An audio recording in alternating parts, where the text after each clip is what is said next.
जय जिनेन्द्र। मैं वैशाली चोरडिया ये थोकड़ों की सीरीज़ शुरू करने जा रही हूँ। मैं एक हीलिंग ग्रैंड मास्टर हूँ, थेरेपिस्ट हूँ, एस्ट्रोलॉजर हूँ, किंतु जैन दर्शन मुझे बहुत अच्छा लगता है, आध्यात्मिक जगत बहुत अच्छा लगता है। इसलिए मैं खुद अपने उपयोग में जितनी भी ज्ञान की बातें हैं, कहते हैं हर दान में श्रेष्ठ दान होता है ज्ञान दान। बस उसी बात को ध्यान रखते हुए मैं ये सीरीज़ शुरू करने जा रही हूँ। तो थोकड़ों की सीरीज़ शुरू करने से पहले हम पहले समझें कि थोकड़ा क्या चीज़ है ना, थोकड़ा किसे कहते हैं। तो थोकड़ा जैन दर्शन के अकॉर्डिंग थोकड़ा दो शब्दों से बनाया है, थोक प्लस आ, ये दो शब्दों से थोकड़ा शब्द बना हुआ है। थोक किसे कहते हैं?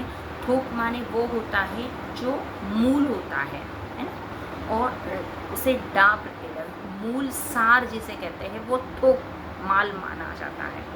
तो ऐसा ही थोक माल जो होता है वो थोक कहा जाता है। जो एक मूल माल होता है, सार होता है, वो थोक होता है। उसे डा प्रत्यय लगता है तब वो थोकड़ा बनता है। ऐसे ही इस थोकड़े के सीरीज में जब कहते हैं कि हमें 32 आगमों का ज्ञान हम जब नहीं कर पाते हैं, किसी की पात्रता कम ज़्यादा हो सकती है, अकॉर्डिंग आगमों की बातों को जानना भी बहुत ज़रूरी है, क्योंकि मोक्ष की मंजिल की पहली सीढ़ी ही भगवंत ने सम्यक ज्ञान बताया है ना।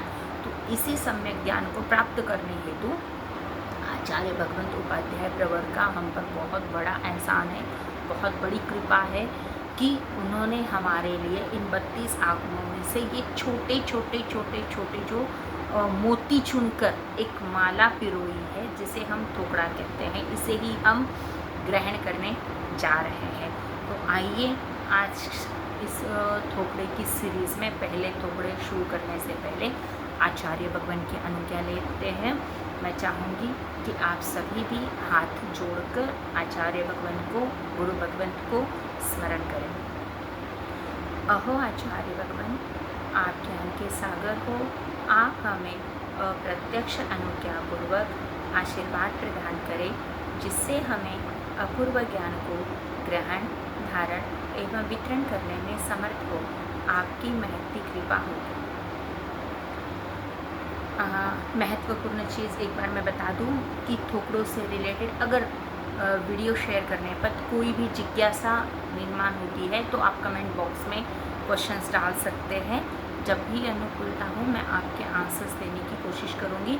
हाँ, मेरे थोकड़ों की क्लास के लाइव क्लास भी चलते हैं। अगर आपको उस लाइव क्लास में ज्वाइन करना है तो भी आप व्हाट्सएप ग्रुप के साथ जुड़ सकते हैं। उसी में मैं जिस दिन थोकड़े की क्लास है उसकी लिंक और मैसेज सारा शेयर करती हूँ। सो अगर आप थोकड़ों के ग्रुप में मेरे साथ जुड़ना चाहते हैं और लाइव क्लास अटेंड करना चाहते हैं तो आप वैसे भी ज्वाइन कर सकते हो, ठीक है। आज हमारा पहला थोकड़ा है 4 वेदना 4 निर्जरा, है ना। 4 प्रकार की वेदना और 4 प्रकार की निर्जरा है। वेदना क्या होती है? वेदना वो होती है जिसके कारण कोई भी जीव या आत्मा दुख का अनुभव करती है, वो वेदना होती है। और निर्जरा क्या होती है कि किसी भी जीव की या किसी भी आत्मा से कुछ कर्मों के प्रदेश हट जाए, उसका क्षयोक्षम हो जाए, है ना, पूर्ण रूप से क्षय हो जाए, वो निर्जरा होती है ना। ठीक, तो ऐसे ही इसका प्रमाण दिया हुआ है श्रीमद् ठाणांग सूत्र के चौथे ठाने से इस थोकड़े को लिया गया है। तो ठाणांग सूत्र के चौथे ठाने में क्या बताया है भगवंत ने? भगवंत फरमाते हैं कि जहाँ ऐसा क्या है कि जहाँ पर अधिक वेदना है और थोड़ी निर्जरा है। सबसे पहला पॉइंट है अधिक वेदना थोड़ी निर्जरा। वो कहाँ पर बताई है भगवंत ने? तो बताई है सातवीं नाटी के जीव, है ना। सातवीं नाटी के जीवों को, सातवीं नाटी के जो जीव होते हैं उनमें वेदना बहुत अधिक होती है और वहाँ पर निर्जरा बहुत कम होती है ना। अकॉर्डिंग वेदना के बहुत थोड़ी निर्जरा होती है, वो भी बहुत समभाव से रहे तब उनकी निर्जरा मानी गई है। वो तब आगे तो नहीं कर सकते हैं, परंतु समभाव से रहकर वो अपनी निर्जरा वहाँ पर कर सकते हैं। अब ऐसे ही दूसरे इसमें बताया कि थोड़ी वेदना अधिक निर्जरा, जहाँ पर वेदना बहुत थोड़ी है, उनकी आत्मा वेदना का अनुभव, दुख का अनुभव बहुत थोड़ी करती है, परंतु वहाँ पर कर्मों की निर्जरा, कर्मों का क्षय बहुत अधिक होता है। ऐसा स्थान कौन सा है? तो वो है सामान्य साधु। जितने भी हमारे साधु भगवत है उनमें क्या होता है कि वेदना तो थोड़ी होती है, तकलीफ थोड़ी होती है, परंतु निर्जरा बहुत अधिक पाई जाती है उनमें। तीसरा, अधिक वेदना अधिक निर्जरा, है ना। सबसे ज़्यादा वेदना और सबसे ज़्यादा निर्जरा कहाँ पर होती है? तो जिनकल्पी जो साधु होते हैं, जिनकल्पी साधु भगवंतों में बहुत अधिक वेदना और बहुत अधिक निर्जरा होती है। कहते हैं ना कि अगर जिनकल्पी साधु अगर विहार करते समय उनके पाँव में कांटा चुभ जाए, आँखों में कुछ चला भी जाए, तो भी वो हाथ से निकालते नहीं है, उसे सहन करते हैं। काया क्लेश तब माना जाता है, उसे सहन करते हैं, वो अपने आप निकल जाए तो ठीक, अदरवाइज़ वो हाथ से नहीं निकालते हैं।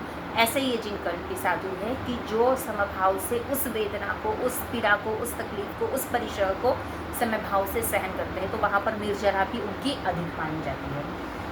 थोड़ी वेदना और थोड़ी निर्जरा कहाँ पर होती है? जहाँ वेदना भी ना के बराबर है और निर्जरा भी कम है, ऐसी जगह, ऐसा स्थान कौन सा है?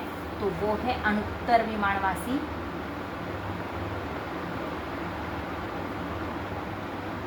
देवता, है ना। जो अनुत्तर विमान, 5 अनुत्तर विमानवासी जो देवता हैं, उन 5 अनुत्तर विमान में रहे हुए देवताओं में बहुत थोड़ी वेदना पाई जाती है और बहुत थोड़ी निर्जरा भी वहाँ पर होती है।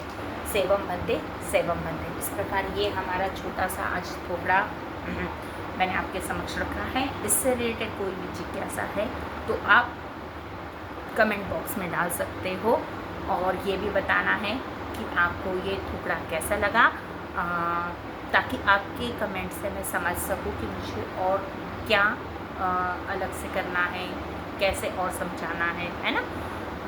चीज़ें कोशिश करूँगी कि बहुत अधिक से बेहतर आपको आप तक पहुंचा सकूं। ठीक है। जय जिनेंद्र, जय।